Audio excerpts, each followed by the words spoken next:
The Jake Asman Show will begin shortly. Thanks to all these great Patreon members who help support the show. Get your super chats ready. Jake will be here in just a moment. If you love the New York Jets, this is the place to be.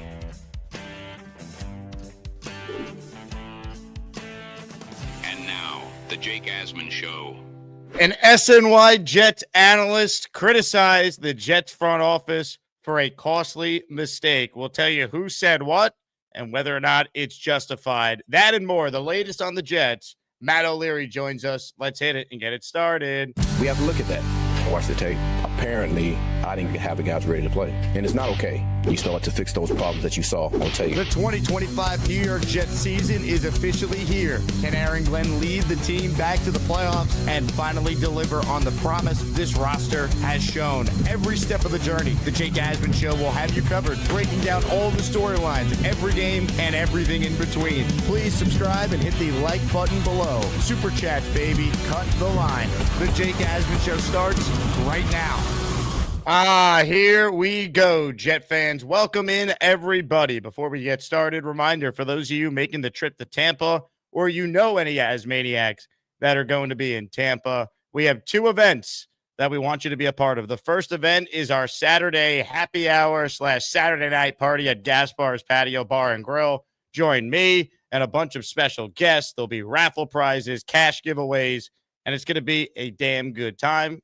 It's a free event, so just show up at Gaspar's starting at 5 and stay as long as you want, and then tickets are still available if you go to tailgate.jets-fan.com for our tailgate party. New start time. The flyer on the screen says 10 a.m. It's 9 a.m. right next to the stadium if you're going to be in Tampa for the Jets and the Bucs. Let's say hello right now to a man who joins us typically on Thursdays, but for today he's joining us on a Wednesday. Matt O'Leary of Matt O'Leary NY. Matt, couple days removed from that debacle. How we feeling as the Jets will hit the practice field for the first time this week, looking ahead to the Bucs?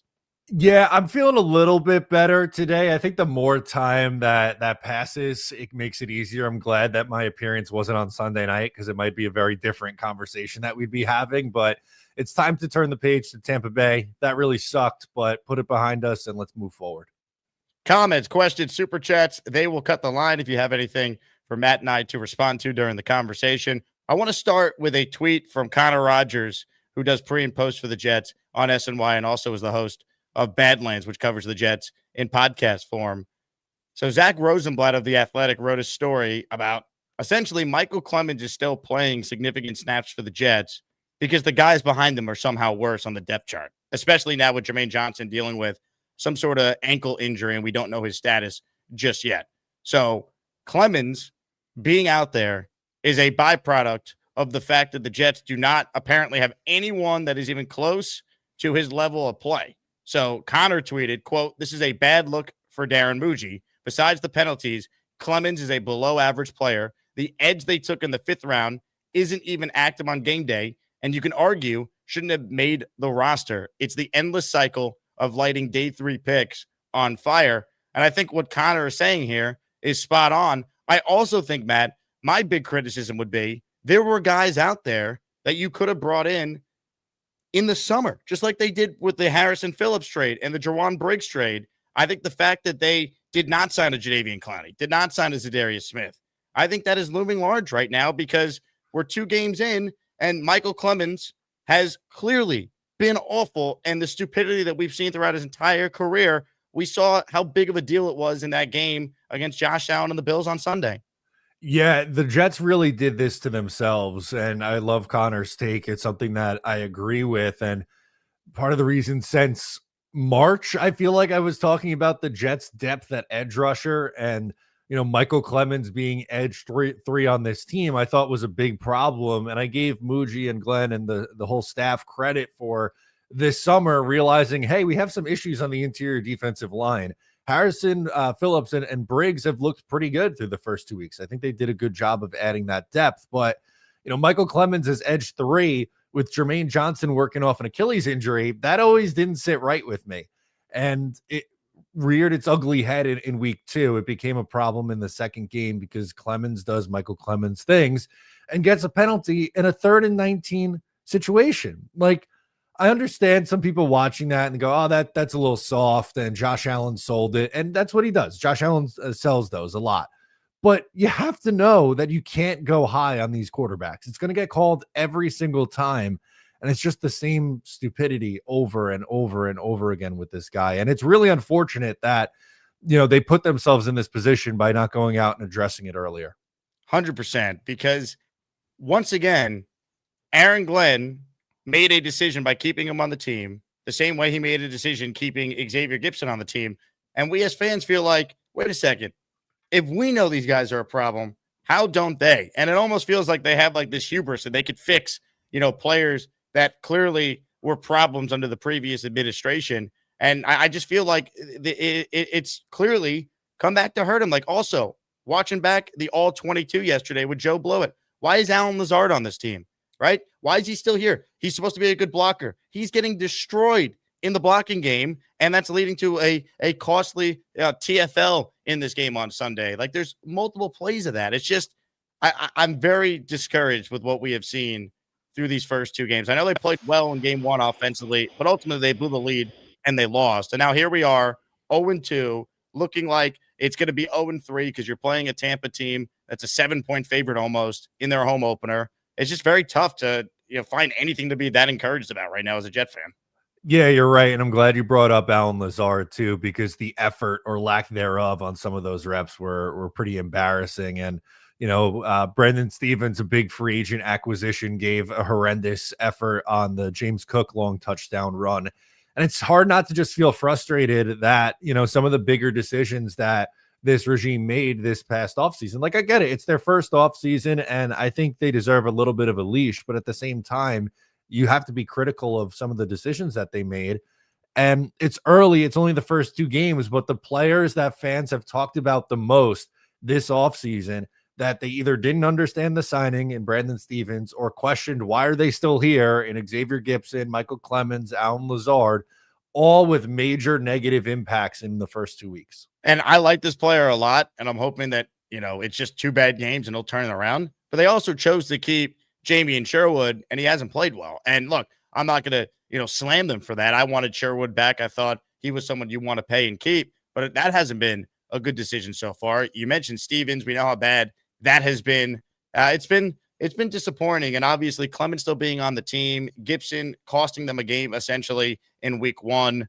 It's unfair to blame the last 15 years on this new regime and Aaron Glenn specifically, but these are legitimate criticisms that you have to hope can improve, because if it doesn't improve, nothing's ever going to change.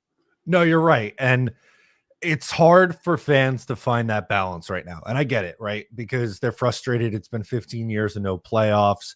And, Aaron Glenn's come in and there's been a lot of talk about him changing the culture, and then they get blown out in the second game of the year.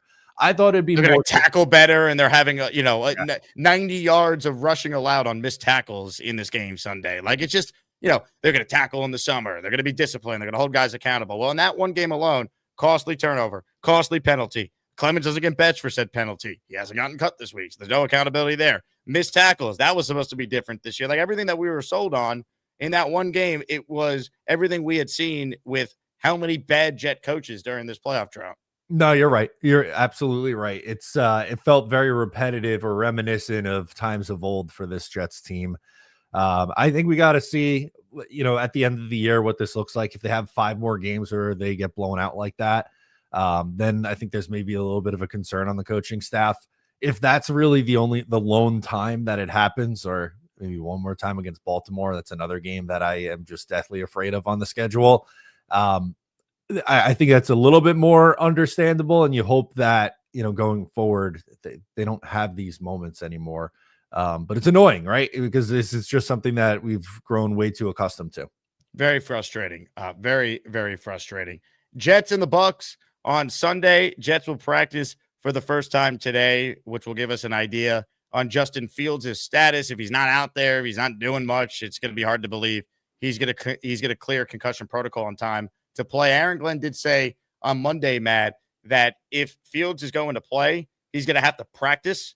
And if he doesn't practice today or tomorrow, Friday is a walkthrough anyway in the modern NFL. I don't think we see him start Sunday. Are you pretty much at this point thinking it's going to be Tyrod, or do you still think Justin Fields might be out there Sunday? I'm leaning towards Tyrod. I think it's probably a better chance that Tyrod Taylor starts against Tampa Bay, which honestly, I don't think really makes that much of a difference in a positive or negative way. It would just mean that the offense is going to look different. Tyrod can push the ball down the field better than Justin Fields can. Fields has a good arm, but he's just inconsistent trying to get the ball down the field. Tyrod's not afraid to take those chances. You're just not going to see those designed runs and as many RPOs that, they've ran with Justin Fields. So it's going to be on Tanner Engstrand and the staff, I would assume, to come up with a game plan that makes sense for Tyrod Taylor. But, that's a vet that I feel comfortable with as a backup. He can come in and be a spot starter for a couple games. To me, it doesn't really make a huge difference. The Jake Asman Show is presented by our friends at FanDuel Sportsbook. Here's a look at the latest line for Sunday. It's 6.5. I don't know if the line would move, whether it's Fields or Tyrod. I think the sportsbooks, and especially FanDuel here, will view them, one and the same. If you want something positive, just kind of going through some of the advanced stats on the Jets and the Bucs and some of the trends. So Tampa has started 2-0 now every season since 2020. They have not started 3-0 since 2005. So if you believe in that trend, that means they're going to lose. Some other numbers here that I've been able to uncover when doing some research on the game.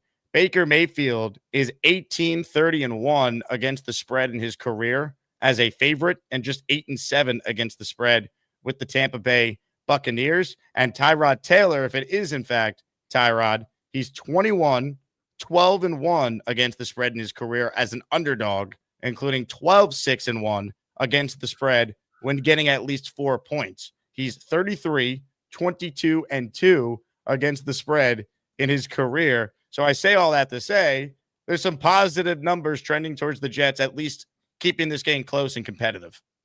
Yeah, I haven't made a decision where I'm going to go on this game yet with the Jets and the Bucs with the spread. I think Tampa Bay wins this game. I would love to be proven wrong and for the Jets to get a win, their first win of the season down in Tampa. They are a little bit banged up too. There's an injury to Kalijah Kancey on the interior defensive line. The offensive line looked like they took a beating against Houston. So I think the Jets can get some pressure on Baker and hopefully play a little bit better defensively and not give up 30-plus points this week. But I don't really have a strong feeling one way or the other with the spread right now. It's one of those games where if you told me the Jets, were competitive, I wouldn't be shocked. And if they got blown out, how can anyone be surprised given how they look defensively so far through the first two games? Yeah, that's the tough part. The defense, supposed to be the strength of this team, really hasn't been the case through the first 2 weeks of the season. Steve Wilks, it feels like the pressure's really turning up on him this week. Speaking of defense, Sauce Gardner versus Mike Evans on Sunday. First time we will see that matchup, because the last time the Jets played the Bucs was in 2021. Zach Wilson was the quarterback against Tom Brady, and Antonio Brown lost his damn mind, and we never saw him again. That was a really entertaining game, too. I know the Jets didn't end up winning it, but Zach played really well in that game. It was a lot of fun. You had that, infamous moment of him running off the field, I believe shirtless, too, if memory serves correct. Oh, yeah. On that. Just a wild game in what was a lost 4-13 season. Speaking of Sauce, let's do something nice for the community. If we hit 30 gifted memberships during this stream, I will give a Sauce Gardner away at the end of the show. A Sauce Gardner signed jersey away at the end of the show. So gift the membership to qualify to win a signed Sauce jersey. And if you don't win, you're also entering for next week's top 3 raffle prizes, which feature 3 signed footballs: signed Darrelle Revis football, signed Sauce Gardner football, and last but certainly not least, a signed Wayne Corbett football. So we got some awesome prizes for Raffle 41. And again, thanks to everyone who supports these raffles. We'll keep them going as long as the channel and community continues to support it. Luppy, the Lup Man, has gifted 5 channel memberships. He is the first to be a part of it. Luppy, this is for you. We're the freaking New York Jets, so we're built for this shit. We're one more loss in embarrassing fashion away, Matt, for me editing that video to we're the freaking New York Jets, and where pause shit because I can't take it anymore. Colin, I get it. Oh God. Colin Wolford, he has gifted a channel membership, 5 of them. Thank you, Colin. If you got a membership from Colin, make sure you thank him. And then Mike Dem's getting us halfway home. We're up to 15 channel memberships this morning. Mike giving the community a 5 spot as well. Let's go. Thank you to Luppy, Colin, and Mike for supporting the show. Ricky NY starts us off with this super chat. He says, as maniacs, see you this weekend, LFG. The one thing I can guarantee is that this weekend will be fun until around Sunday at 1. Once the game starts, I can't control it. But I think between the party on Saturday, the epic tailgate Sunday morning, I think Jet fans, and you know this, Matt, because you guys were at week 1 and had a great event, we always have a great time until the game starts, then it's out of our hands. 1,000%. We've been doing this for years, the Talking Jets, group outing. And before the game, we're hanging out with Tailgate Joe, having a great time. Once we get in there, usually gets a little bit rough, but at least come for the tailgate and getting to, meet some of the faces that we talk to every day on the internet. Someone just wrote in, Michael here, this is Tyrod Taylor's last shot at greatness. He's not going to go down without a fight, but man, he's going against a great defense. I mean, Tyrod Taylor, he's a backup at this stage of his career. No one's ever going to give him a starting spot. I do hope, Matt, that we actually have a legit quarterback controversy because that means he's playing well and they probably won. Like if he's okay and they lose, they go back to Fields when he's healthy. Even if he probably plays well and they lose, they probably still would go back to Justin Fields. But I hope he plays well, they win, and then they're like, okay, let's give him another week, and they're 2-2, and we actually get the opportunity to debate what they should do at quarterback, and I'll get out in front of it. I would play who's ever playing the best. I understand we all hope Justin Fields could be the guy long-term, but I want to win games. You want to change the culture. I believe you have to win games to do it. So if Tyrod Taylor's playing well and they're 2-2, God forbid, or, God willing, I should say, after these upcoming 2 games, I'm playing Tyrod. I don't know where you stand on that. If you want to, get ahead of your quarterback controversy take. Yeah, I don't know if it was Michael who said it last night on our show on Talking Jets, but we had someone remind us that Rich Gannon didn't win his first MVP until 37, and Tyrod's 36. So you never know, right? Like maybe right situation, but I'm with you. I would play whoever looks better, right? And, week 1, Fields looked awesome. Week 2, he had the worst game of his career. We'll see with Tyrod. I don't think he's going to do anything like over the top, super flashy. But I don't think the floor is as low as what we saw this past week with Justin Fields. So, if the Jets are 2-2 off the backs of, back-to-back Tyrod Taylor, starts and wins, then yeah, ride the hot hand. And that doesn't mean that you can't eventually go back to Justin Fields if things change. But I'm not really in a spot where it's like, oh, I got to see, as many Justin Fields starts as humanly possible. Whatever's working, just roll with it, man. That's where I'm at. 100%. Just win games, please. Sam with a super chat. He says, what's the deal with Ruckert? Thought he would have more of an impact after all these years. Well, I'll tell you what, this feels like the wrong game to be saying this. Ruckert actually has been good so far through the first 2 games. He hasn't had any bad drops. He scored his first career touchdown last week, albeit in garbage time, but good for him and his family to live that dream.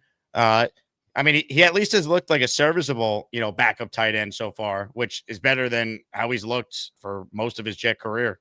Yeah, I was going to say these last 2 games is probably the best that he's looked in the 4 years that he's been here. And, he caught the touchdown pass this past week, had 2 really nice catches in week 1 in traffic, and, had an impact as a blocker, probably more in the first game than he did this past week against Buffalo. But, he's looked like a tight end 2 or 3, honestly, at this point, which where he was over the summer, I don't think many people thought he was going to make the roster. And you were questioning maybe like, is this guy a rosterable NFL player or not? I think he's proven through the first 2 weeks that right now, yeah, he does look like someone who could be a depth tight end for you. Ladies and gentlemen, a 5 spot has been gifted by King and Dreams. K&D, he won a Sauce Gardner signed jersey last week or 2 weeks ago on the show. K&D, thank you for supporting the channel.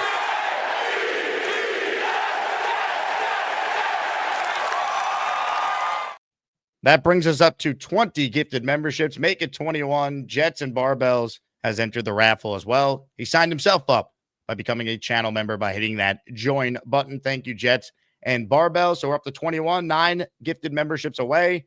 from giving away at the end of the stream today a signed Sauce Gardner jersey. This one is from K&D. It says, my guy Jake, my dude Matt, salute the chat. K&D, salute. Daz checking in, $20, pound, euro. I always forget the currency in the UK, but shout out to you, Daz. He says, I watched the game on Sunday, and let's just say I knew that I was watching a Jets game. I can't wait to mount that number 1 jersey in my attic. Speaking of which, where is Beast? Is he watching a Bills show today? Matt, some controversy on the channel yesterday. It was discovered that Beast did not watch any of the Jet game. And when I asked him some questions to try and see if this was true, he couldn't answer the question of what happened on the Jets' first drive on 3rd down with Justin Fields. That's not a great look for Beast. I'm going to be honest. I expect better out of him. This is a man of honor, and not watching in week 2. That's a tough look. And what's really tough is he claims that he'll no longer call into this show. So Beast, here's your tribute. RIP to Beast Breaker's show appearances. He was not a meatball. RIP Beast. Beast, we'll miss you, buddy. Thanks for everything. Ladies and gentlemen, I am not a meatball. Let's talk about Steve Wilks, Matt. You made a comment earlier, and I think it's worth diving more into. It feels like Steve Wilks is like the target of Jet fans right now. If you want to talk about like the pecking order of blame, like there's a lot of talk about Clemons and Stevens, but just how bad the defense has been. And now there's a lot of Wilks criticism through the first 2 games. Could you see the scenario where Aaron Glenn has to take over the play calling for the defense? I think he's definitely going to get more involved going forward. I don't know if right now it's going to be like, hey, I'm taking over the play calling in week 3. But after how they looked in the first 2 weeks, I definitely think he gets more involved. And it just feels like Wilks has been a little stubborn to try to get his philosophy in there and working, and they haven't really made any adjustments when they've been getting beat over and over and over again. So yeah, that's definitely something I think you keep an eye on starting this week. And if it continues this way, we can absolutely get to a point where Aaron Glenn's going to be calling the plays defensively. I don't think we're there yet, but we could be soon. And I do think Aaron Glenn, as the head coach, has to be more involved this week on the defense. Like, your defense needs you. They've been bad. You're going up against an offensive team that has a really good quarterback, legit weapons. They need to go out there and they need to, figure it out, because despite how bad they played, and maybe we've overrated some of the talent, I guess time will tell, they shouldn't be this bad. There shouldn't be this many missed tackles, coverage breakdowns. And I had Joe Blewett on yesterday, and it was eye-opening how the actual scheme and the looks they were giving the Bills, they made it so easy for the Bills to exploit it with just simple adjustments or just simple play calls that the Jets were not in position to be able to defend. Yeah, it's disheartening for sure, especially because Wilks is a veteran defensive coordinator. He's been in this league for a really long time and has had success in this league too at a couple of points during his career. So, it's unfortunate. I do think, like I said, he's been a little bit stubborn, and I think should adjust. And another thing too, like you mentioned, Jamie and Sherwood is someone who hasn't played well, but there's another guy too, Michael Carter. I don't think has played great, and those are 2 guys who, you have to rely on this defense for them to be, successful. And it's on Steve Wilks to get the most out of his guys. And right now, I would say he hasn't. If you're watching the show live right now, please, please, please give us a like. That is the thumbs up button. If you get in the habit of doing it when you join the show, it helps the channel continue to grow. And more importantly, make sure you subscribe to this channel. Click that red subscribe button on the right and make sure you tune in each and every day. Matt O'Leary is on YouTube as well. Just type in Matt O'Leary or Matt O'Leary NY. Make sure you subscribe to Matt as he's talking Jets each and every day. Black Gypsy has entered our Sauce Gardner signed jersey raffle at the end of the stream. He gifted a membership. He's in for one. Ladies and gentlemen, we will get to your calls coming up. Load them up on the Gus Buster Umbrella Hotline. The link is pinned in the comments if you want in on the conversation. But right now, I want to pause so we could talk about a brand new sponsor on the show. That is Brunt Workwear Boots. That's right.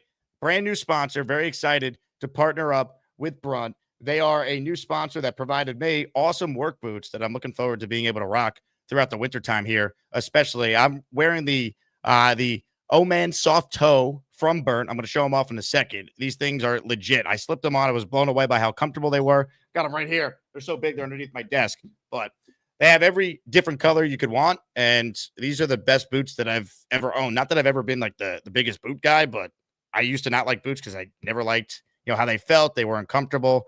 These are the total opposite of that. So big fan of these. You can see on their website they have much more than just boots, but the Omen, and by the way, it's pronounced Omen, felt like they were already molded to my feet from day one. It made a huge difference for me because, I'm on my feet constantly, especially in the wintertime here. And Brunt isn't just about boots. I mentioned it. They got high performance gear for tough jobs. Shout out to you, Beast Breaker. Manly men wear these type of boots. Weather resistant as well. So if you're going to a Jets game and the weather conditions are crap late in the year, these are the boots that you're going to want to have on. And once again, for a limited time, listeners of this show will get $10 off their very first order. Head to bruntworkwear.com. Use my code Asman at checkout, and then you're good to go. And when Brunt asks you where you heard about them, make sure you say it was from this very show. But a huge shout out to Brunt for being a brand new sponsor of the program. Once again, bruntworkwear.com/Asman for $10 off.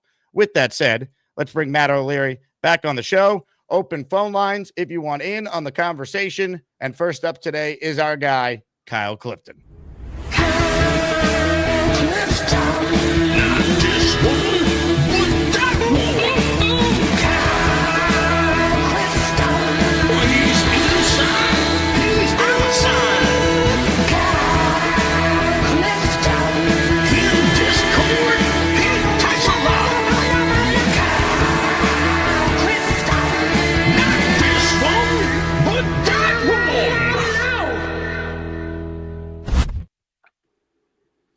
Jake and Matt.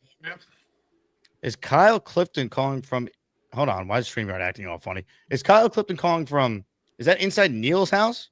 I'm inside Neil's house. Wow. And in honor of Neil, I have 13 points or quotes or snippets or drops that make the Jake Asman show great. And the first one that has made its recent debut is extraordinary. Extraordinary is being StreamYard's used. acting so weird. Continue, Kyle. Sorry. Is being used constantly to great effect by Gary. Kudos to Gary for extraordinary. You don't believe in achievement, Dave Briga. Fantastic. This coaching staff is no good. It's like they're on drug addicts out there. Fantastic, Peter Castro. Yep. So how do you feel about the Jets? Lane Kerner, fantastic. Look out. Yeah. I think pep talks are neutral. 6 rings. Just yesterday. Unbelievable. How can you feel so strongly about pep talks? I don't know. The real people of Japan. The beast. Just chilling, show. You ever smell rotten potatoes? J-Quest. I'm not into politics. I told you that. Bobby. Women. Rob from Glenhead. It's sad we need this 2 games into the Jets season, by the way, Kyle, but it is appreciated. Well, I think we do need it. Considering what we've seen, I would beg to differ. I'm high as a kite, V-Man. And go Jets, Australian Jet fan. I think that was 13. I might have missed one, but listen, this past game is one where you burn the tape. You go through it once, you put it behind you. The forecast is possibly for a messy game, and that might benefit us. Let's just see if we can, I guess, build bricks if we're going to use the cliches, right? It's too early to give up on Glenn, but it's not too early to be concerned. I hope you guys have a great time out there. I've got the serious farms, but family obligations and such prohibit me from heading down there. I will see you, Jake, at the October 19th Panthers game.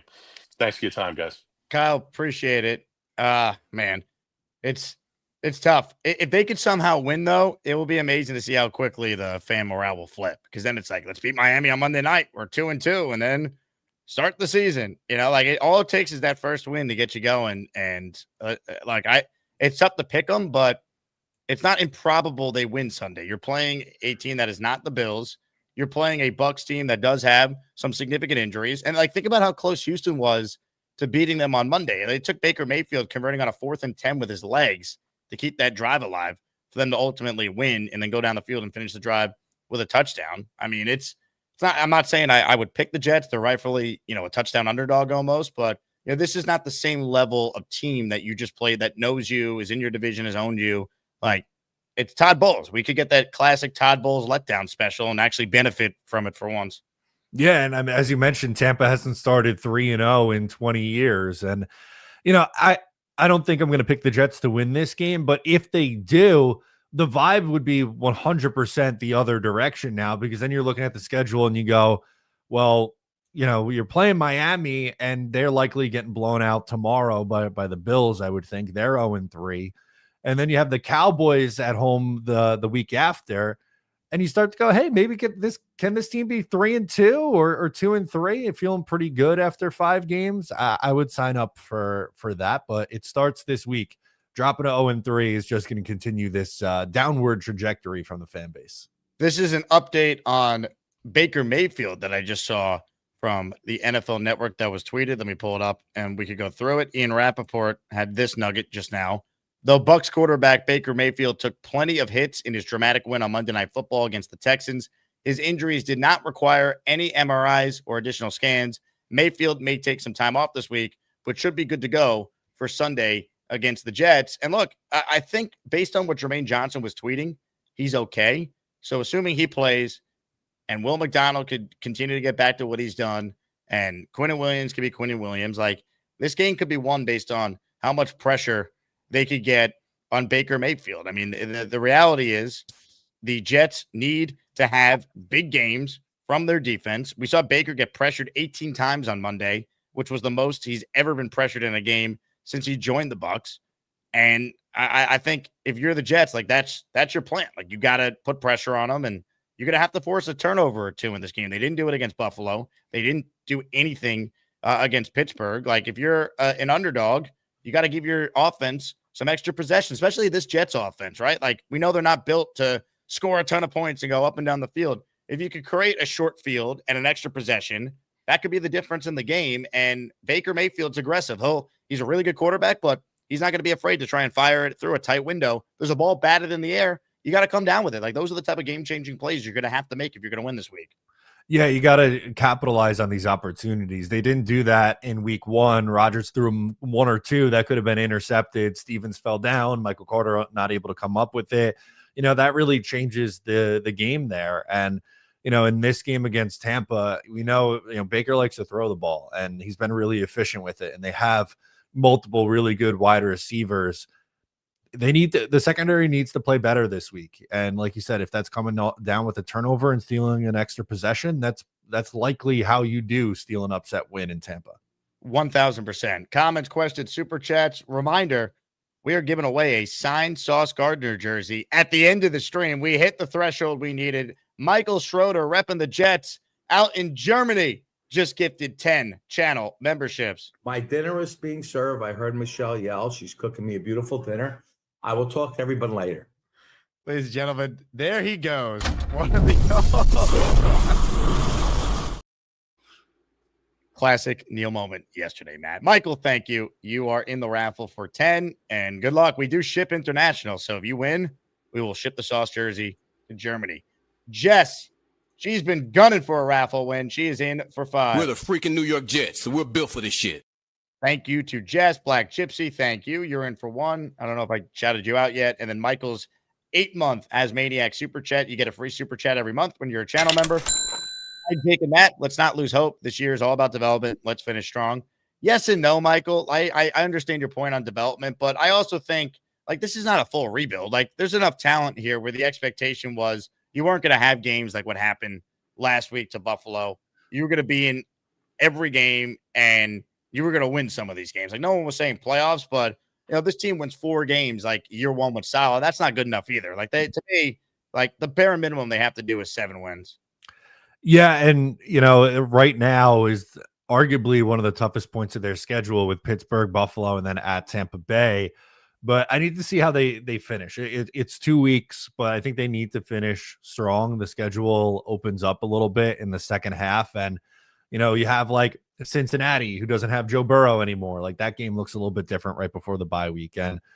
Denver looks beatable after what they did against Indianapolis this past week. So there might be some opportunities that we weren't expecting on this schedule, but you got to take advantage of it now. Well said. Comments, questions, your super chats, cut the line.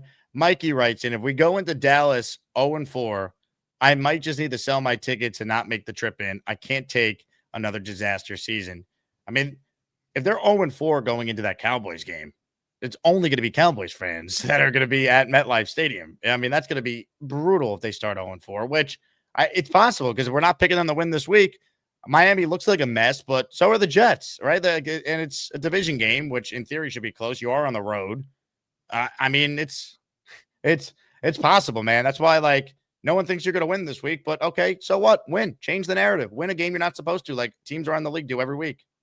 Yeah, they got to. I don't think you can afford to go into that Dallas game 0-4. And you're right. Like people were upset that, the stands were 40% Bills and Steelers fans. It's going to look a lot more than 40% against Dallas if they're 0-4. So got to try to keep your season alive before it goes off the rails.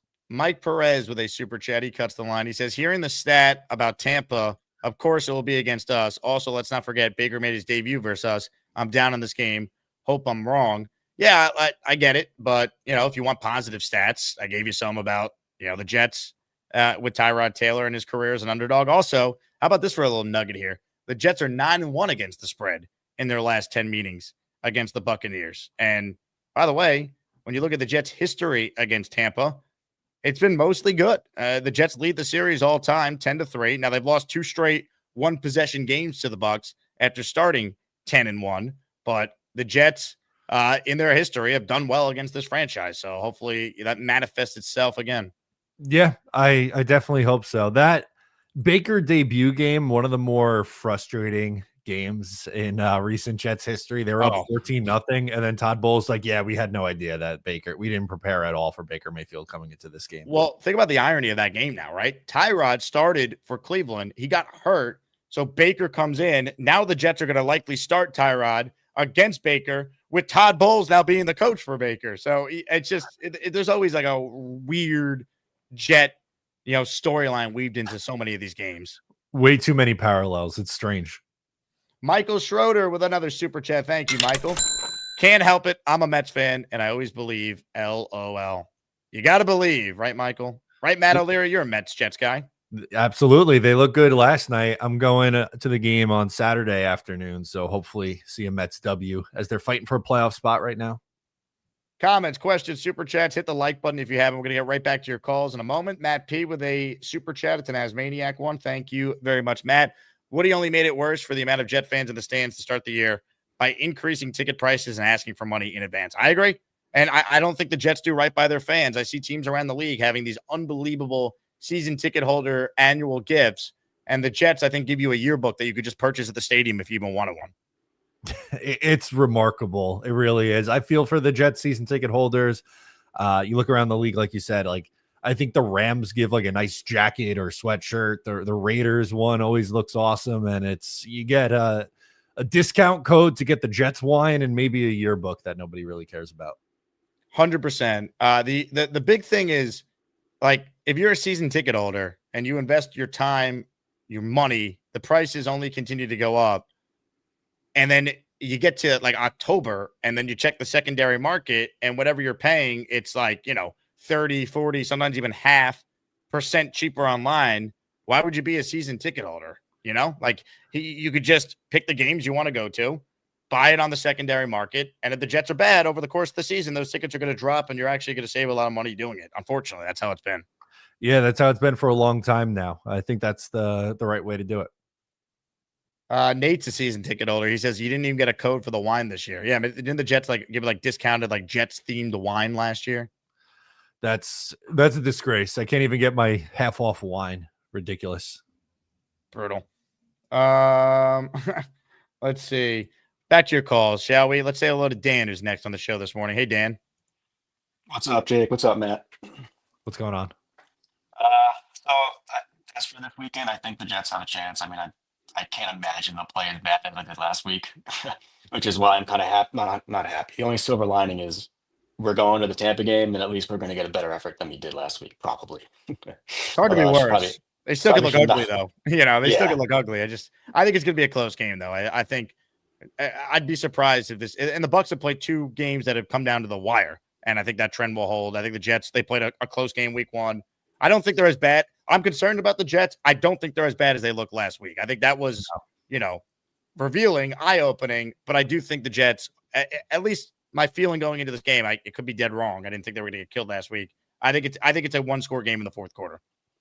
I would agree. And plus, you would see their Tampa's D end, who's been killing it this year so far, is tore his pec, so he's out. So that's another good thing. They're kind of banged up. Baker's banged up. So, yeah, it should be close. And Tyrod should be better at throwing the ball, at least, than what we saw from Justin Fields last week. So they should be able to open it up there, too. But, I was thinking with the roster, and maybe it's because I'm looking through green colored glasses back in the 2010, 2009, 2015 years, or I'm just tainted from whatever garbage we saw last week. But is this roster overrated? I mean, you look at those 2010 rosters.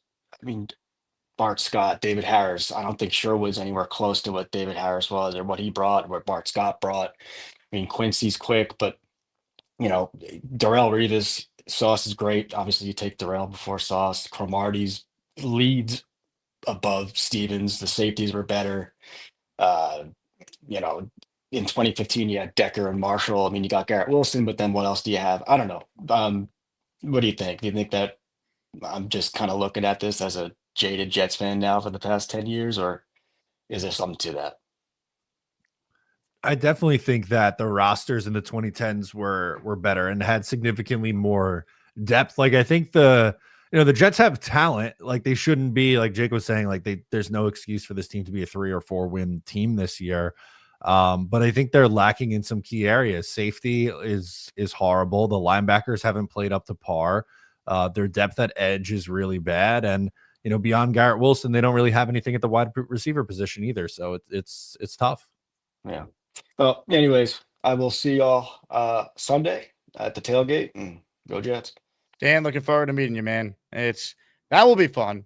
I can promise you that. The game, man, don't know. I'd like to think it's going to be close, but I can't guarantee that. No, I keep going back and forth, man. That 6.5 number sticking in my head. I still haven't made my decision on it. Taking the points, baby. Ride or die with the Jets. I will give you a bet, and I could see it happening. I'm not rooting for it, but at least we can make money on it. It'd be very Jet-like for Hassan Reddick to have at least 1 sack in this game. So I will play Hassan Reddick to have a sack prop on FanDuel. That's very smart. I'm going to get in on that too. You could see it. Like, anytime the Jets go up against one of their former players, like last week, it's Elijah Moore, who sucks, acting like he did something last week in garbage time, scoring a touchdown. Like, it's, brutal. Bo checks in. Our guy, Bo C. I don't tell anyone how to be a fan, but ask yourself, is it more important to be right, or is it more important to support, believe, and trust? Failure has consumed us. I agree with you, Bo. I don't think any real Jet fan, I don't think, is rooting for them to fail to be right if you think they're going to suck. It's more so just like it's tough to be positive and believe, when I do think this fan base was so patient with Douglas in particular, and then Saleh after that. Like, we really gave them so much time. Douglas was in year 6 of a 6-year contract, and the best they ever did was win 7 games. So it's tough after all that to now be like, we got to give a new regime more time, when we've just been down this path so many times. And it's not Darren Muji and Aaron Glenn's fault, but I think you got to understand, like, the psychological damage that these last several years have done to this fan base. Yeah, they're jaded. We're jaded as Jet fans because we've gone through it. It's a 15-year playoff drought. I said in a video this week, and something you just said, like, it's not Aaron Glenn's fault that they've been bad for so long. And I do think he deserves, a reasonable amount of time. Same thing with Darren Muji, but I also understand where the frustrated fans are coming from. If you're happy that they're doing bad, that's a completely different story. But if you're frustrated right now, I completely understand it. 3 Siblings says, Jake, guess what? They have a 5-year deal. Cool. So did Adam Gase. Guess what? He got fired after 2 years. You don't think Woody Johnson could fire someone that has multiple years left on their contract? Like, that happens all the time in sports. It's the NFL. So no one's saying Glenn's getting fired after 1 year or anything like that. I think he's going to get 2 years guaranteed no matter what, and we hope it's way longer than that. But the contract they signed does not prohibit them from making a change if this is, absolute dumpster fire 2 years in.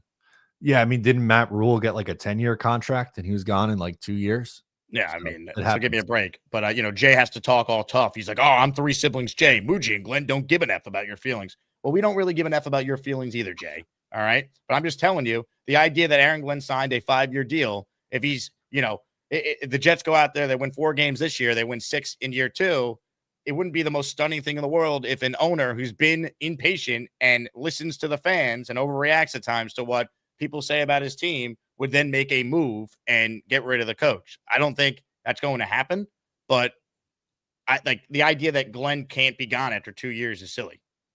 Yeah, I mean, it's on the table. I don't want it to happen. I don't think that's the route that it's going to go. But if they win 4 games each of the next 2 years, yeah, he's probably gone. Same thing with Darren Muji. Ladies and gentlemen, hit the like button and make sure you subscribe to the channel. If you haven't done so already, we are giving away a signed Sauce Gardner jersey coming up in just a little bit. This week's top 3 prizes in Tuesday's weekly raffle feature a signed Wayne Corbett football, a signed Sauce Gardner football, and a signed Darrelle Revis football. So those are the top prizes in our weekly raffle to go with the daily prize today. At the end of the show, a signed Sauce jersey. Let's get to another call here, and then we'll start to wind down with Mr. O'Leary. James is on the line. Hello, James. What do you got for us? Maybe nothing. James? Hello. Hey, James. How's it going? You tell O'Leary? us. Asman? I understand why you guys hate this team, and I'm not even from New York, so I get it. I don't know why I watch or root for them sometimes, because I know it's going to be a complete disaster. Everybody knows that Clemons shouldn't be on the team. I don't know why he's still on the team. Paying people, I don't know. Maybe this week will be different. Of course, we tell ourselves that, but I think in reality, we all know it's probably not. But hopefully, somehow they can squeeze out a win. And if they allow Baker to do what Allen does, get outside the pocket and run and use his legs, I believe they will probably lose again. Like, if they do what Houston did and they let Baker use his legs a lot and don't keep him contained, they probably may lose. Now, James, let me ask you this question. If the Jets score less points than Tampa, do you think they're going to have any chance to win? No, I don't think that's likely. So you're saying if Tampa scores more than the Jets, they'd win? Yes, that's what I'm saying. Yes. Okay. I think I agree. Matt, you agree? No, yeah, it makes sense. I'm in on that.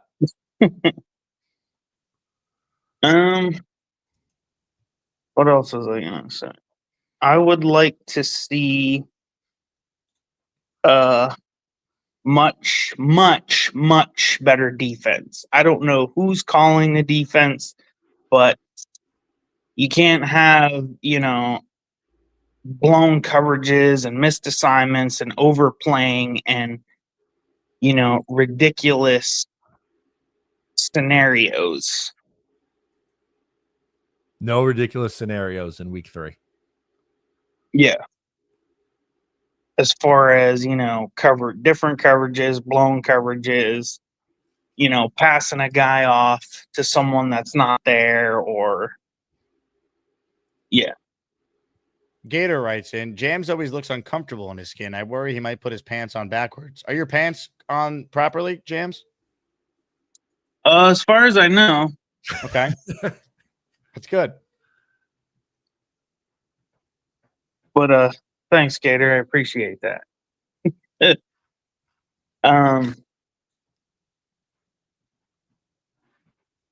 What else was I gonna say? What else is on your mind, Jams? What's on the agenda today? I don't have to work today, so I just got That's a new good. place, actually. Oh, yeah? Give us a tour. Yeah. All right. It's I like still the a sound of little it. messy. Yeah. I got like skylights up there. I like your ceiling. Thank you. Yeah, it's not the best part, but it's pretty cool. This is my kitchen. So Hey, here, Jam. show you the deck. Hey, Jam. Yep. Would you say that today is a jam-packed day? Uh, that's pretty good. It took a second, but he got it. One of my favorite puns, it's actually kind of stupid, but a lot of times I'll say just in time. I like that one too. That's a classic dad joke. uh, there's my bathroom. Uh-oh. Sounds like you don't want us to see the bathroom. What's going on in there, Jams? It's a little messy right now. Oh, okay. Fair enough. Like I said, I just moved in, so I still have to get things in order.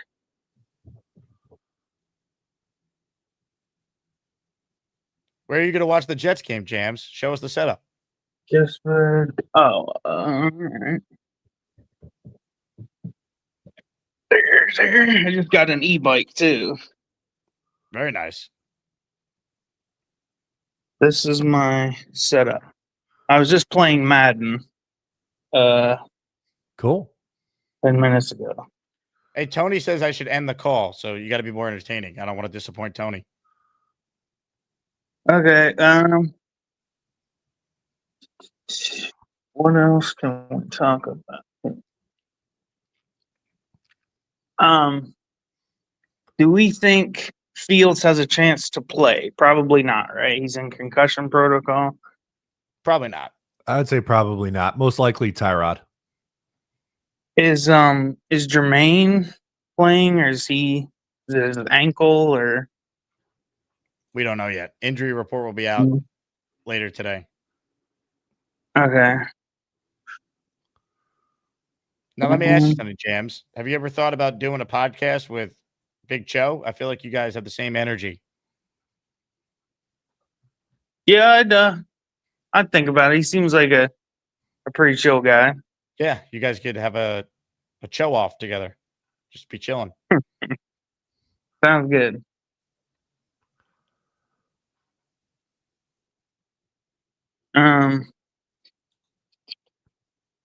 Diggy Small says, just end the suffering of this call. What would be your response to those who are questioning whether or not this call is worth their time right now, Jams? I mean, everybody's entitled to their opinion. It's well said.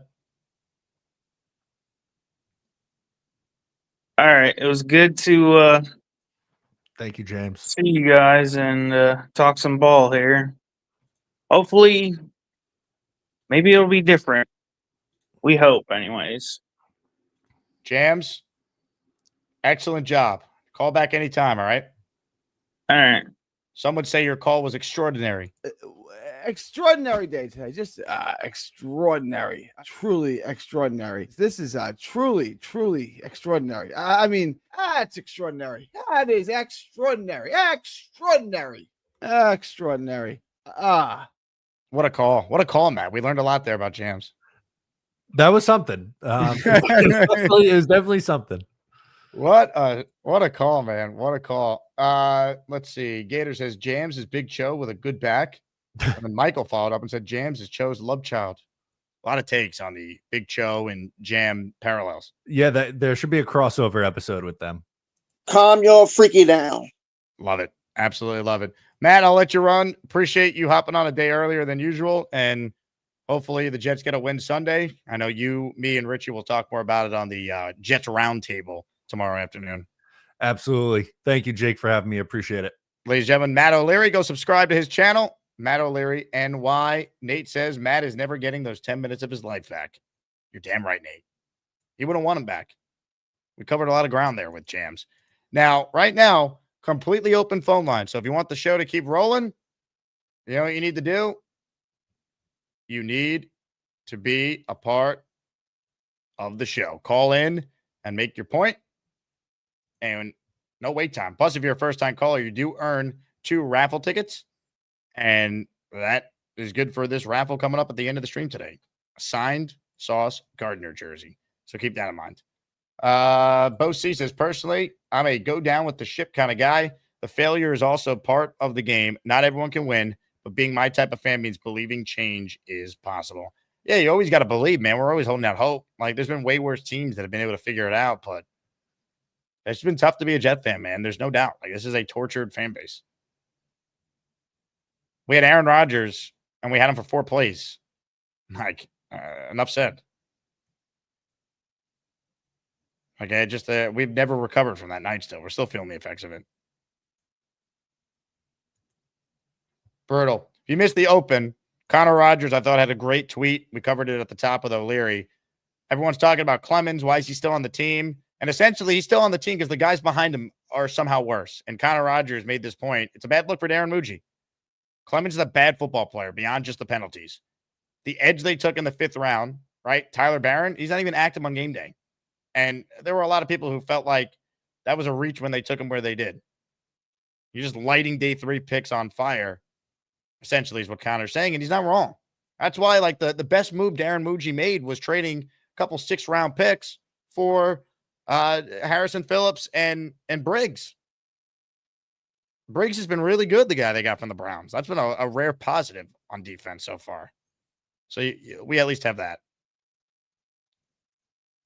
But, I mean, it's been embarrassing that Michael Clemons has a role in this team. I mean, I showed this yesterday. I mean, BJF has the numbers here.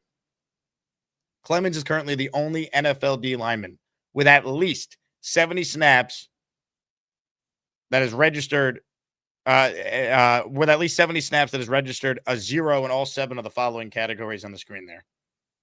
Solo tackles, sacks, QB hits, QB hurries, QB pressures, run stops, batted passes. What's crazy is he doesn't even get credit for a QB pressure on the hit he put on Josh Allen because of the penalty.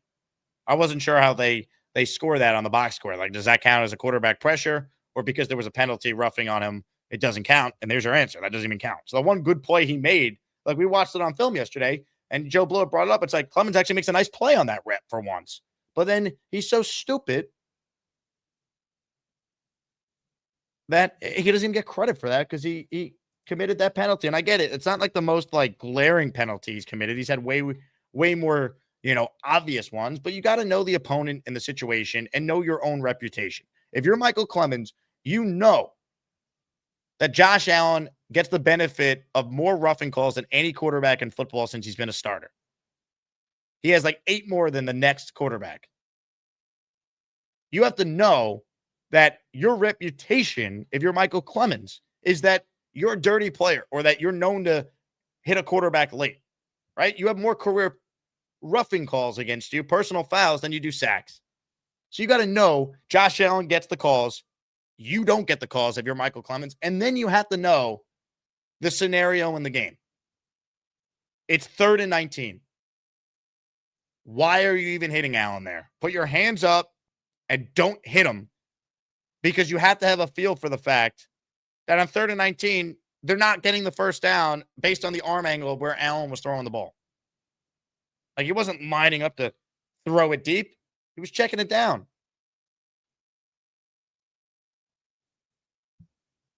It's baffling, man. Absolutely baffling. I don't get it. Gator says, remember training camp, reports of Fields being great day 1, then the next day horrible, back and forth. Will this be the season? If so, we should ride with Tyrod and have packages for Fields. They're just not going to do that because they know Tyrod's limited, ultimately. Like, he'll get hurt. He's 36. They want to see what they have in Fields. They invested a lot in him, relatively speaking. Like, not a ton before quarterback. They did give him $30 million guaranteed. So I don't think we'll see that. But if Tyrod plays well and they win, Gator, I mean, I don't care if Fields is cleared. I'm playing Tyrod against the Dolphins. 100%. And look, here's the concern, too, with a guy like Brandon Stevens, for example, bringing up training camp. Oh, he's having this great camp. Maybe it's because he's going up against the guys who aren't that good, right? The Jets receivers stink. Besides Garrett. Not that good. So maybe that's why Stevens had this great camp. He didn't turn it around. He looked exactly like the same player every Ravens fan described to all of us when the Jets signed him. He's in play to make plays, but he never makes the play. He's in the right spot. He doesn't make the play. And then in week 1, he's just like slipping. He's not staying on his feet. Like, dude, wear the right cleats. Kyle Clifton checking in. He joins our sauce raffle for 2. Thank you very much, Kyle. He says, I want Connor Rogers to stop cherry picking my takes on Muji's D-line failures. In for the raffle. So, yeah, I mean, great minds think alike, baby. Candy says it's too feely back this week. I think he will be, Candy, because he had like an illness. So unless it's like a serious illness, I think he should be back. I think Jermaine's going to play too. No one's told me that. I'm just trying to connect the dots. Jermaine Johnson had a couple tweets that seemed to imply that like he's okay. So he tweeted this 2 days ago. And I think this implies that he's okay. Because they really need him. So I gave you the stat that Mayfield got pressured more than anyone else this past week. Like the Texans defense really put a pressure on him. That's what the Jets have to do too. But this was Jermaine the other day. He tweeted it. Thank God y'all had no idea with like the prayer emoji. And on the 14th, he had the 3 prayer emojis. So I wonder if he got through like some testing and he was praying for good news. And then once he got the results back of like the MRI or whatever test they did on his ankle, that it came back okay. So I think Jermaine's going to play this week, just based on this. Nothing else. No one's told me. Ryan McCarthy has gifted a channel membership. Thank you, Ryan. Ryan's got a podcast covering the Jets. I was checking it out the other night. Shout out to you, Ryan. Let's see. Last chance to get in here. We're not going to force feed a long show if we don't have to. So if you want in on the show, call in. Now's the time. And you certainly could get on the show with 0 wait time. Before we get out of here, let me talk about one of our other outstanding sponsors on the show this month. Let me talk all about a brand new app that I think my listeners are going to absolutely enjoy. That app is 1v1me. Now, if you don't know what 1v1me is, listen up, because you hear me always talking about the Jets and the competition every week. That same energy is what 1v1me brings to video games. That's right. Every single day you could watch and stake on matchups in Madden, NBA 2K, FC, Call of Duty, Search and Destroy. All the games are streamed live. Every match has refs and payouts are instant. And these aren't just random online lobbies.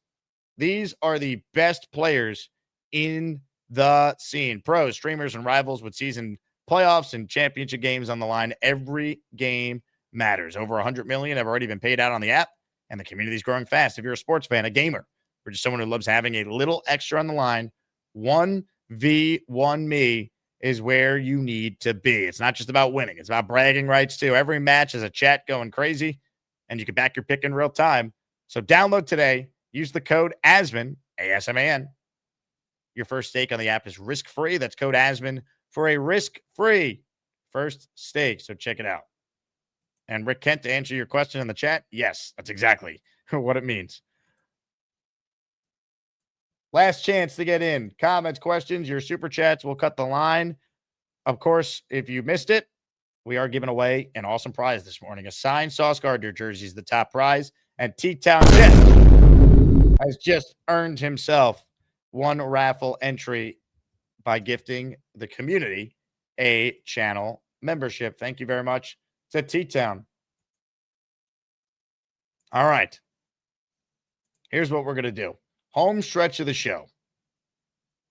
Last chance to call in. If you don't call in, we're going to spin the wheel of champions. So right now, as StreamYard, as you guys can see, is glitching. I'm going to play a short clip. And after said clip plays, unless someone calls in, there's going to be a raffle of champions that is coming.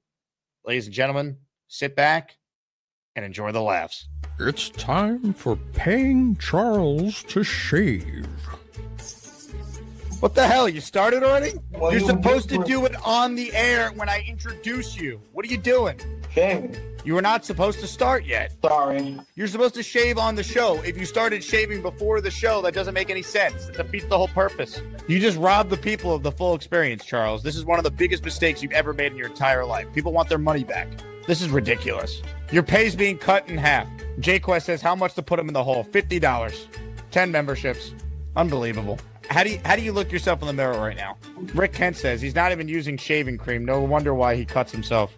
I am using shaving cream, actually. How's the hole, Charles? Great. What you did is disgraceful. Sorry, everybody. Actually, the hole's not that bad. It's actually very comfy. Nick Sean writes in, does Charles getting in this hole mean he's still a virgin? Yes. You brought such shame to this community, Charles. Don't know what else to say. Is there anything Charles could do to try and get some sort of redemption? Dave Brigga says, shave the chest. Fine, I'll shave my chest. It is on you now to come through for the Asmaniac community. Otherwise, you go right back to the hole, buddy. Oh, good Lord. This is what the people want on a football Friday.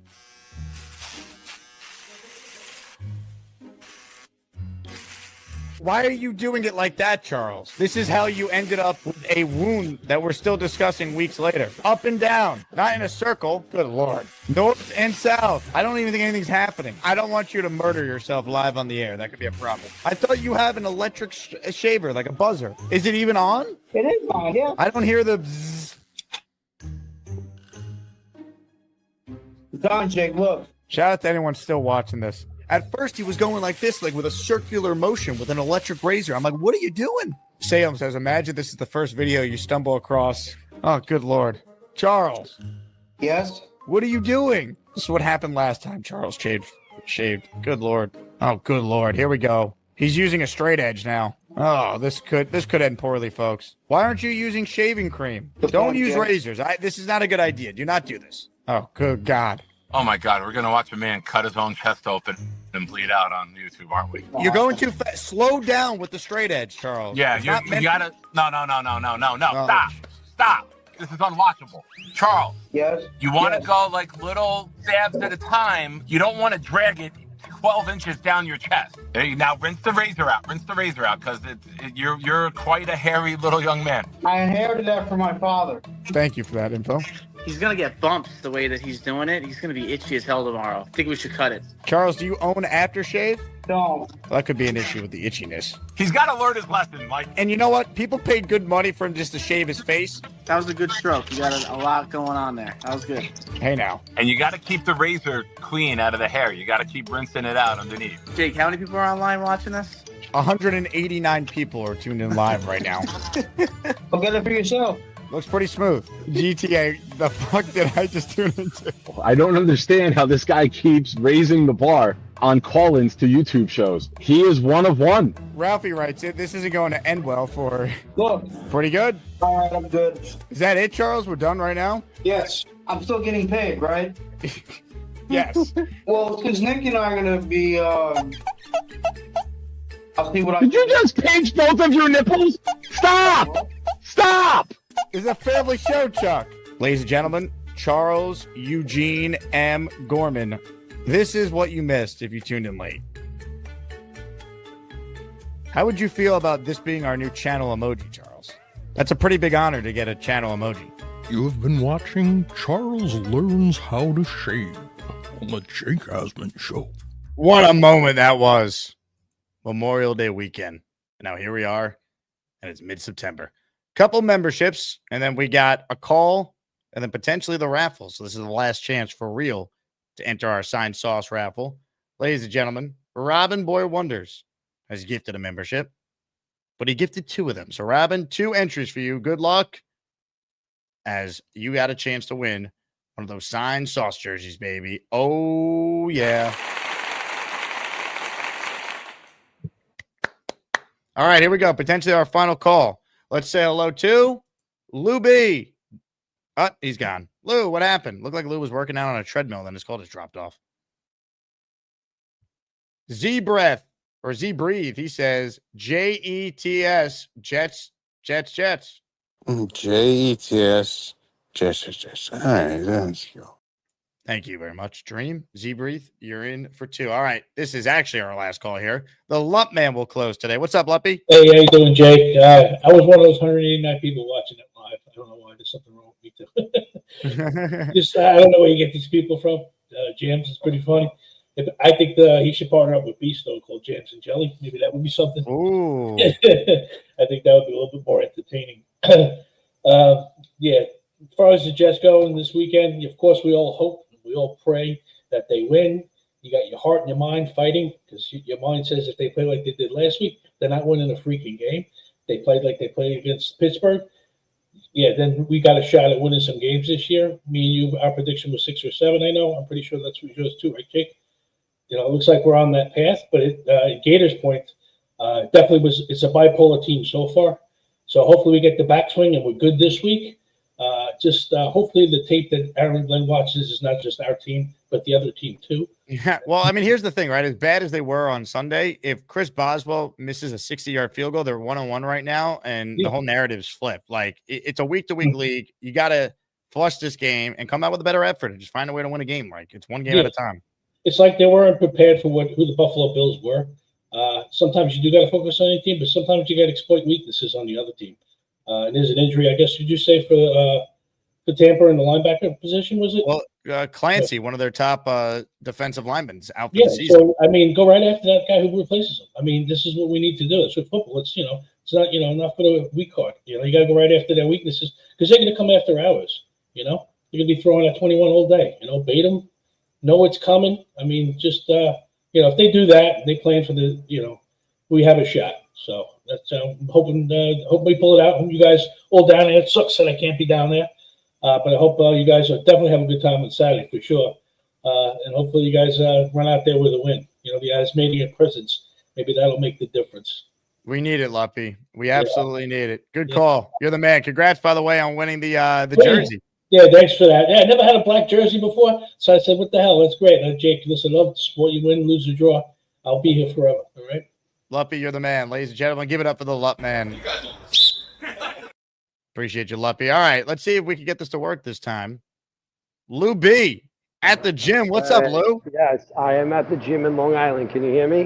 Where are you at? That looks like a lifetime. We at Garden City or Syosset? Garden City, exactly. When I wear my Jet stuff here, it gets interesting. It changes the whole workout when you wear Jet stuff here at Lifetime, I got to tell you. But I will see you in Tampa on Saturday, obviously going with the crew. But yeah, I can't wait for that. I'm coming to the bar, going to the tailgate. Like I said, coming with a big crew. One thing I want to say is, my seats at the stadium are right by the sidelines. And number one, Fireman Ed was giving them the business, which I'm sure everyone heard about. He was going crazy on Clemons, and it was so quiet that he could hear him. I know that's been said, but he almost put me deaf. The three people on the sidelines that were really into it the whole game, no matter what, no matter how bad it was Stone Smart, Tyrod, and Garrett Wilson. Other than that, nobody was trying to pump up the guys to keep on playing hard. And it's, the thing that's the irony of the whole thing is, look what Stone Smart did get his chance. He put Abdul Carter on his ass, right? So for me, just watching the whole team sit there, being like quiet, not, just, all right, we're out. They just felt they were done right away, which they pretty much were.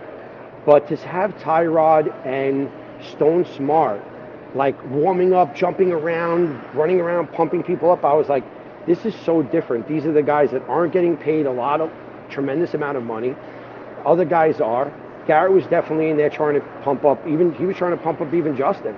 But I just found that real interesting because part of the biggest problem that I see from a fan's perspective is they give up. They're just like, all right, we lost. Let's just get to the next day. And if you show up to work like that, you know what the results are going to be. And if they don't keep themselves in the game, it doesn't matter, plays this, player that. You don't keep yourself in the game, it's over, period. So this week at Tampa, I'm going to be watching for that because they just have to really keep in the game. Lou, excellent call, man. I'm going to let you run just because the audio is a little loud behind you there, but dude, 100%. And that's a good insight there. Maybe we see Stone Smart play a little bit this week, right? Maybe we get him out there. Look, Tyrod's a pro's pro.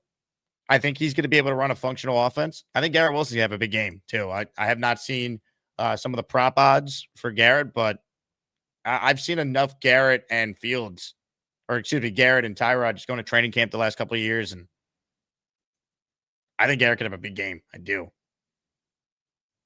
Look, they got to just start fast, man. You got to like show us that last week's an anomaly, flush it, and let's go.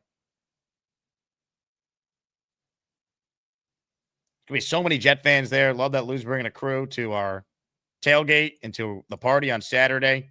Really, if you know anyone in Tampa, folks, please share this flyer with them. It's gonna be a blast. I do think Fireman Ed and Will Parkinson will be there, among other Jet guests that I can't confirm just yet that I'm working on. So let's have a blast. Kyle Clifton enters the raffle for 2 with this. The good thing about Charles living alone now is there's no chance of his mom finding his severed. Thank you, Kyle. I'm not going to read the end of that.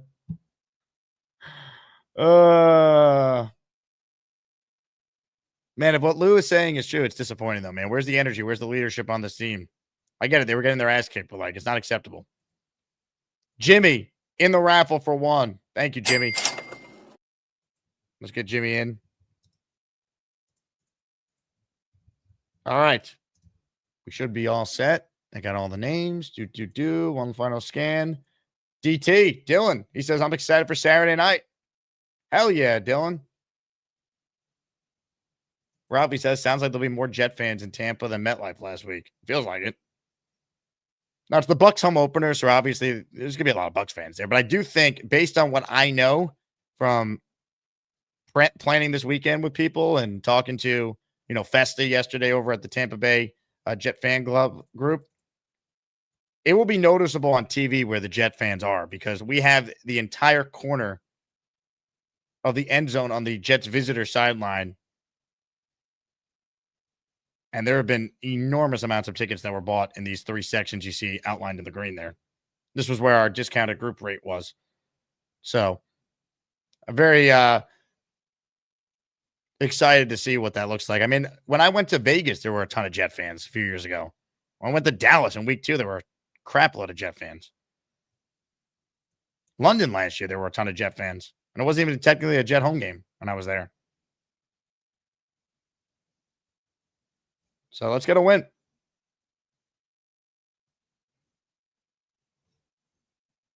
Let's get a damn win. That's all you could hope for. Khalil says, Asmaniacs are the weirdest group of people on earth. I don't know. I don't think we're weird. I got gas right now. I mean, that might be a little extreme. Jake, I've made all 13 of my points. Before you cut me off again, I'm going to throw myself out this goddamn window. What do you guys' opinion on me doing a backflip through this orange wall? I don't know. Maybe we are a little weird. Yeah,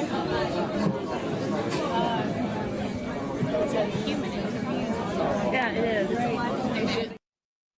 is. All right. Ladies and gentlemen, might be time to spin the wheel of champions. After we get a good laugh. Ladies and gentlemen, I am not a meatball. Look, I'll tell you what, Beast is not called in today, so perhaps it really is the end of Beastbreaker on the show. We will miss him. Thank you for the memories, Beast. We will miss you. Ladies and gentlemen, time to spin the wheel and determine who's going to win a signed Sauce Gardner jersey. It's time to announce the winners of the weekly Asmaniac raffle.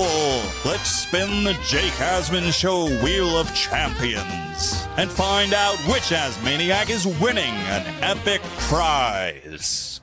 Oh, yeah. You see the Wheel of Champions. There could only be one winner. If you win, you have to email me your name, your address, so I know where to send it. Good luck to everybody. Eli, nice job. You got it in at the buzzer. Eli just gifted a 5 spot. He narrowly enters the Asmaniac raffle. Oh, yeah. We are mama way. Eli, you're in. Dun, dun, dun, dun, dun, dun, dun. Dun, dun, dun, dun, dun, dun, dun. Eli, congratulations. You made it. All right. Let's shuffle the names again, folks. And now let's spin the wheel. Nobody else can enter. We're cutting it off. Done. The winner of a signed Sauce Gardner jersey is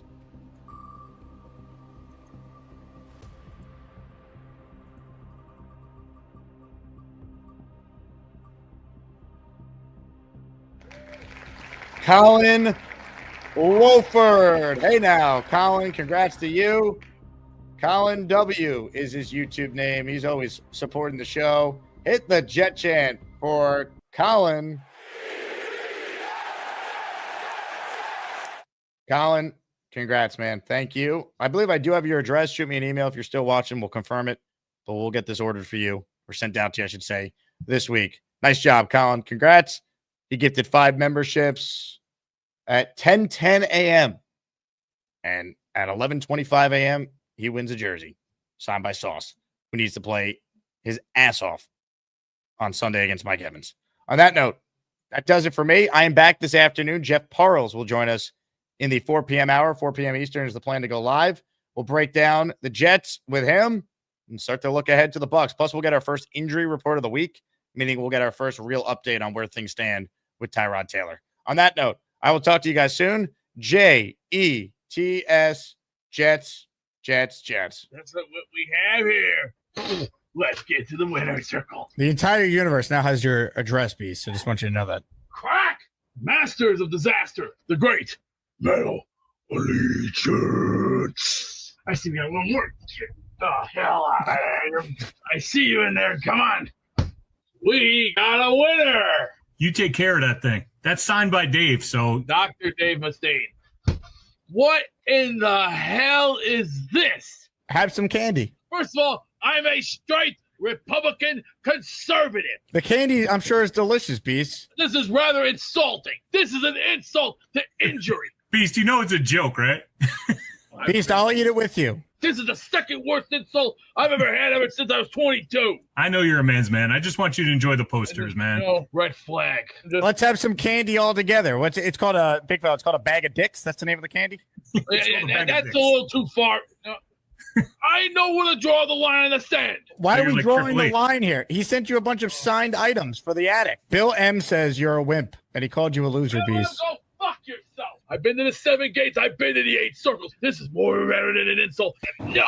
Do you remember when I sent you that shirt and I sent you like a 6 extra large and you got really upset and it was just a joke? I'm really sorry I did that. And then I sent you the 2X. You got to thank Big Fella. He got you something amazing. He's really sorry that he sent you something he thought you'd think was funny. Don't be upset by it. It's just a joke. We're friends. You're a man's man. I know it. You've got trophies and all that shit. I've done a lot of crazy things in my life. Throw the bag of dicks out the window and enjoy the poster. You know why I gave up baseball at age 25? Because I couldn't work with assholes. They couldn't even do anything. Yeah. I know all that shit. Hey, man up. Throw the bag of dicks out the window. Throw the bag of dicks. Get back to work. Come on. Give him the little Joey. Throw it out the window. I got AC going. Calm down, you son of a bitch. Throw it out the window. Where are you, little shit? Do not give it to little kids. No. Give it to the liberals across the street. That's right. Free those dicks. Let them fly. Oh, my God. You let that dick fly. You feel better? Ooh. Is that the first time your hand was on a bunch of dicks? Oh, no. I'm not. I'm a straight edge Republican conservative. Don't make it worse. I voted Trump. I'm trying to get something done here. Send us back. I'm going to ignore this chat because this is a bunch of garbage and phony baloney poo-poo. I'm going to go put some cold water on my face and go have a sausage sandwich and enjoy the rest of my day. And then, isn't a good choice. Hey, before you go, you got to thank Big Fella for what he got you. To Big Fella?